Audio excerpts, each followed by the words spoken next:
ஜோதி பிழம்பும் உண்டோ? அந்த சுப்பையன் போலொரு அற்புத தெய்வத்தை சொல்ல மொழியும் உண்டோ? வெள்ளி முகம்பனி ரெண்டையும் கண்டவின் வேறொரு சொர்க்கமுண்டோ?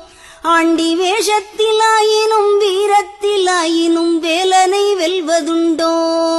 சித்தர் வணங்கிய சேவற்கொடியோனை சேர்ந்து பணிந்திடுவோம். அந்த சிக்கலிலாயினும் செந்திலாயினும் சென்று பணிந்திடுவோம். பக்தருக்கென்றே திறந்திருக்கும் தென் பழனியை கண்டுகொள்வோம். அங்கு பாலாபிஷேகமும் தேனாபிஷேகமும் செய்து பணிந்திடுவோம். செட்டி முருகன் எனும் பெயர் பெற்றவன் தண்டாயுதம் அல்லவா?